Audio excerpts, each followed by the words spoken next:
دا سورة الدخان دے د دخان معنی د لوګي د دې سورت په 10 نمبر آیت کې د دخان بیان راغلی دی دی وجنا د دې سورت نوم سورة الدخان دی دا مکی سورت دی مکه مکرمه کې نازل شوی دی د هجرت نړوان دی د سوره زخرف نه بعد نازل شوی دی د نزول نمبر 64 دی سلور شپیتم نمبر باندې دا صورت نازل شوی یعنی د دې نړوان دی درې شپیته صورتونه د قرآن نور نازل شوی او په ترتیب کې سلور سلویختم نمبر دی په دې کوم ترتیب سره چې لیکل شوی دی قرآن کې د مخکې صورت سره مناسبت دا دی چې مخکې صورت د توحید په بیان باندې تمام شو او ختم شو او دا صورت په دغه مضمون سره شروع شو د دې صورت موضوع چې دا هغه دعوت دی د توحید طرف ته او د دې خبرې بیان پکې دی چې قرآن الله په یو مبارک شپه کې نازل کړی دی قرآن هم مبارک دی او په مبارک شپه کې الله نازل کړی دی نو هغې سره پکې نور مبارکوالی او برکت او عظمت پیدا شو د دې صورت د فضیلت مبارکی حضرت ابو هریرہ رضی اللہ تعالیٰ عنہ فرمائی کہ رسول اللہ صلی اللہ علیہ وسلم فرمائل من قرأ حامیم الدخان فی لیلت الجمعہ غفر له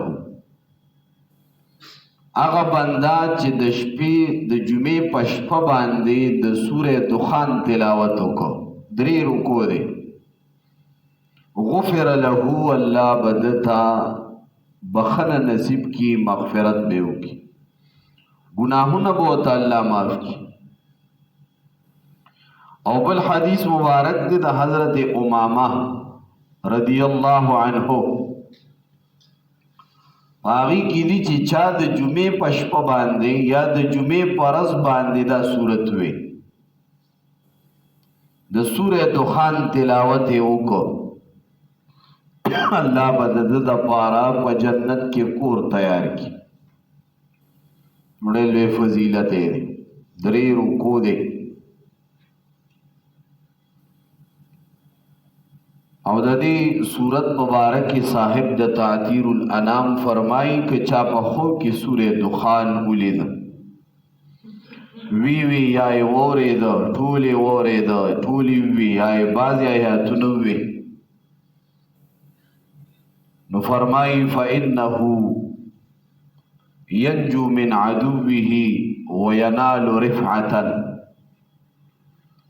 دے با دا دشمن نا نجات بیامومی اولوی مقام و مرتبه تبرسی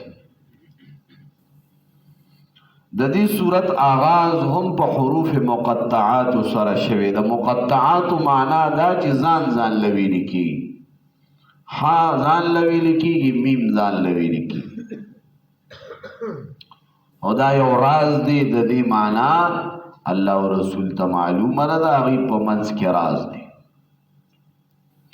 حامیم والکتاب المبین و قسمیه دی او په کتاب کې الف لام عهدی دی والکتاب المبین قسم دی په کتاب باندې چې هغه مبین دی بیانون کی دے واضح کون کی دے حلال و حرام لرا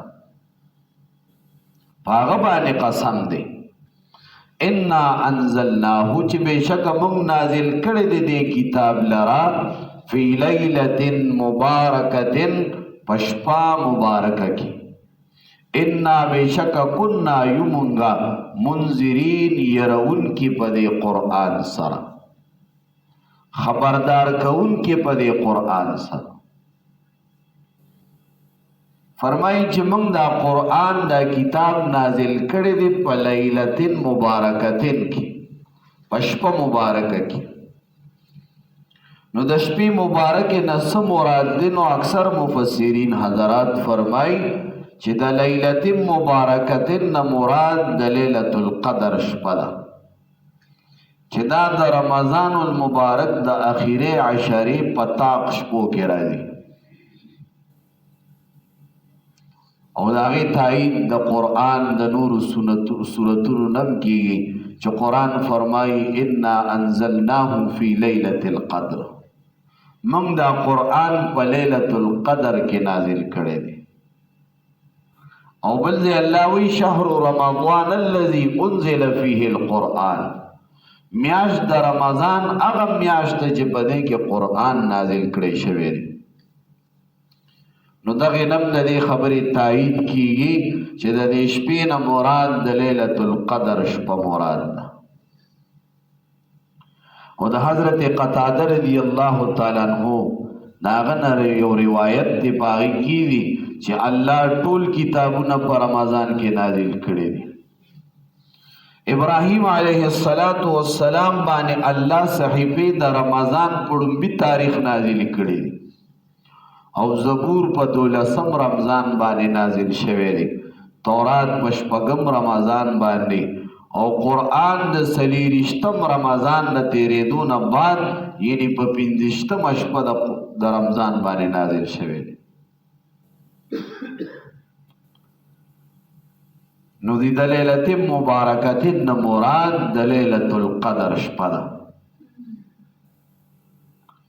بیا الله فرمایي فیها په دغه شپه کې یفرقو جدا کولی شي کل امر حکیم، هر هغه امر چې هغه حکمت والا وي، دانشمندانه او د حکمت نه پر فیصلې کولی شي. امرا من عندنا اے امرنا امرا من عندنا، دا په امر او په حکم او په وحی کولو سره زمونږ د طرف نه مونږ حکم وکړو، د هر یو څیز فیصله پکې کېږي.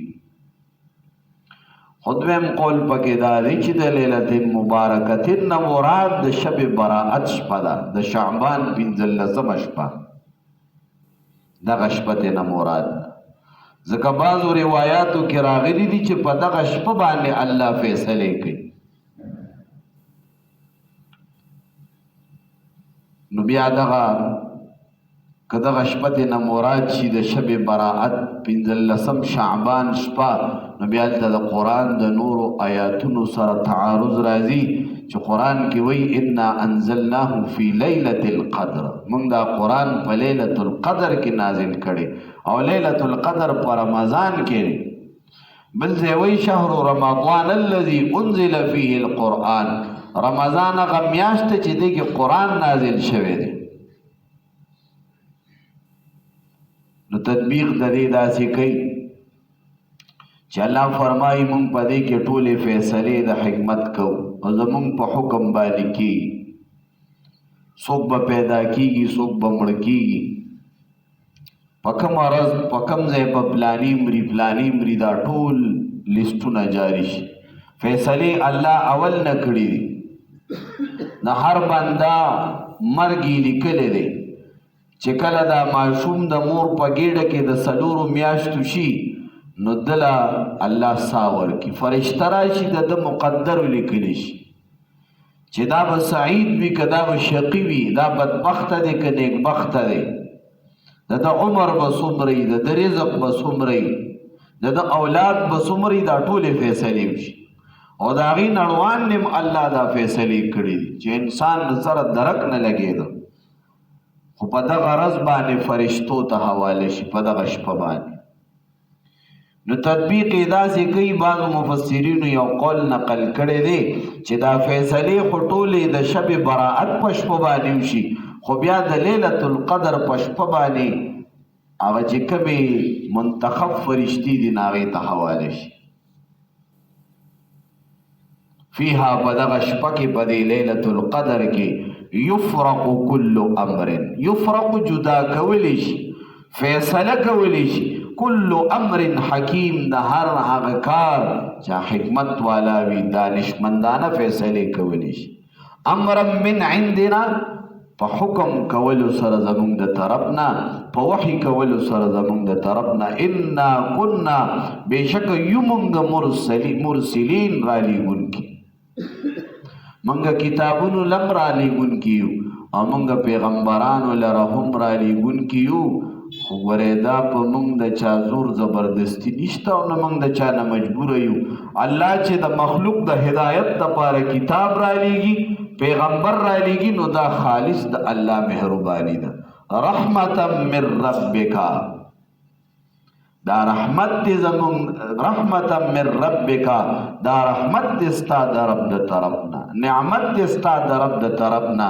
او یا رحمتا من ربک په سبب د رحمت ستا د رب د طرف نه، چې هغه ډېر مهربانه دی او رحم کوونکی دی. نو هغه داسې کوي. انه بېشکه دی چې دی هو السمیع، هم دی اوریدونکی دی، العلیم په هر څه باندې عالم او خبردار دی.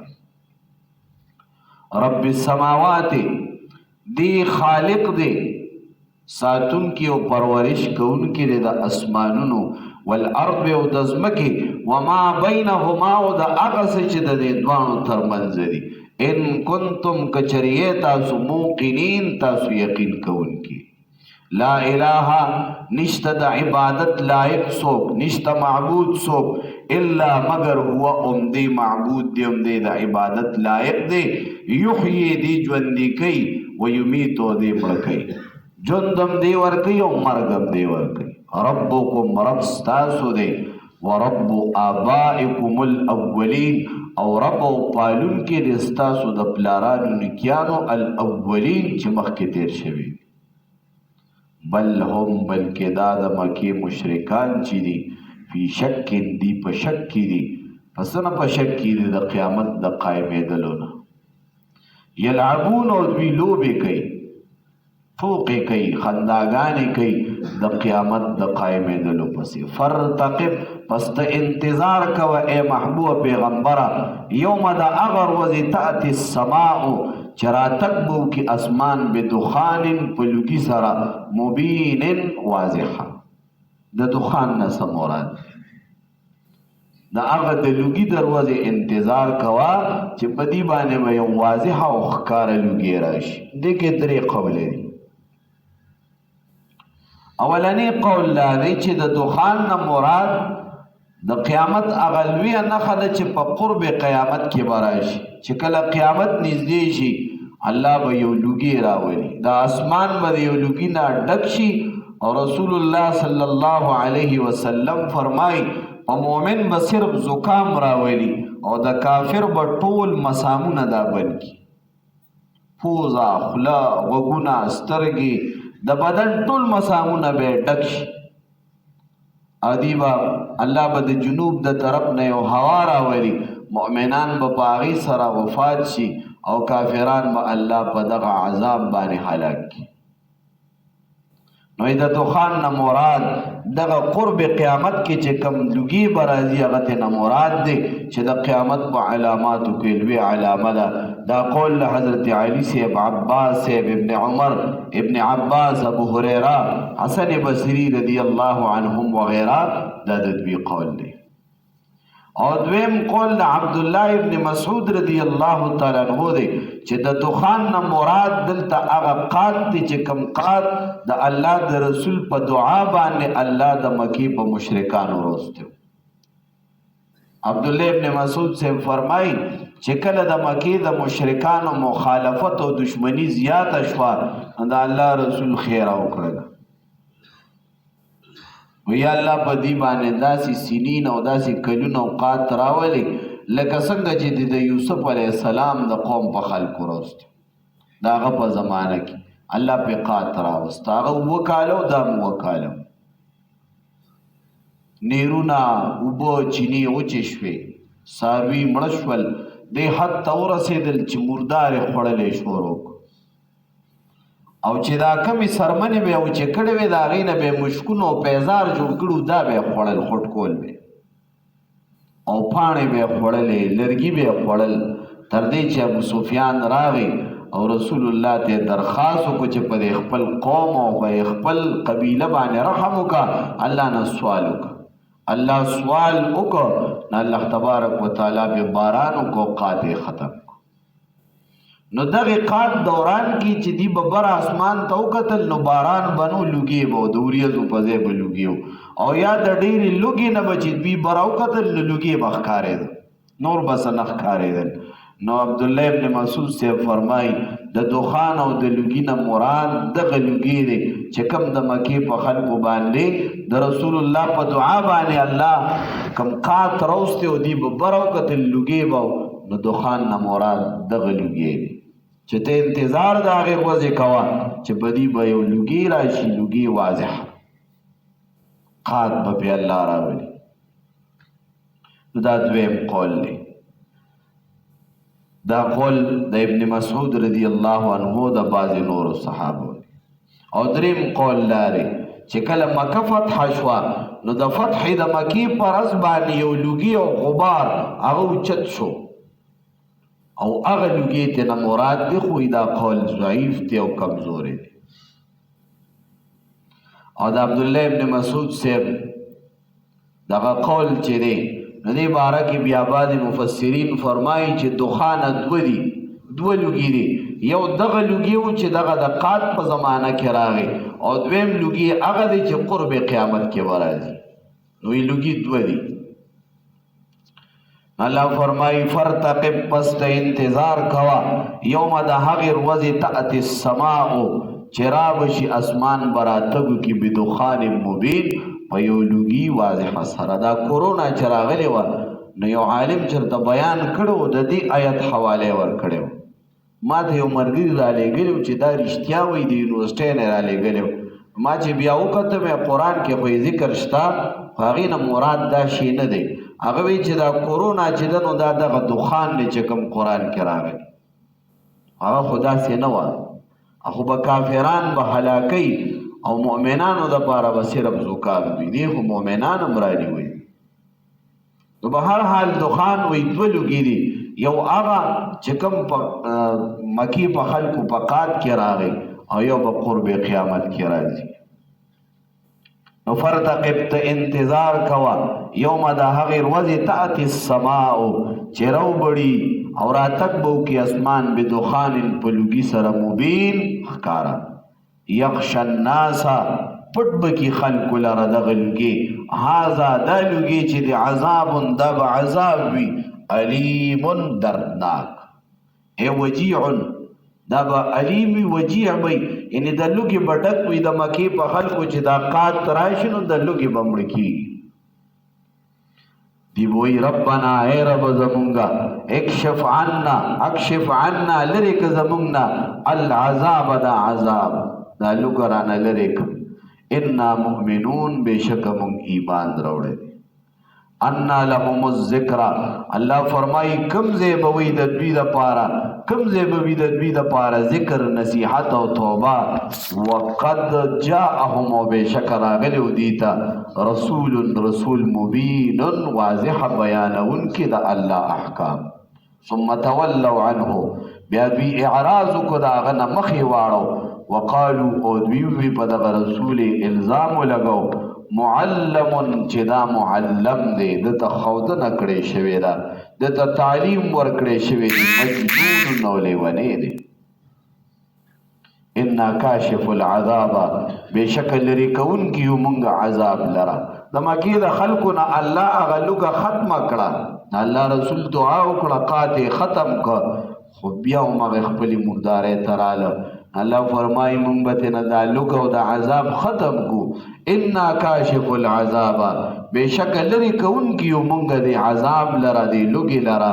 عبدالله ابن مسعود صاحب د تفسیر مطابق قلیلا لږه، انکم بېشکه تاسو چې عائدون، تاسو بیا راګرځېدونکي د دې خپلې خبرې نه او بیا به د دې وعدې نه وتښتئ او د الله او د الله د رسول د دین د هغې مخالفت به کوئ.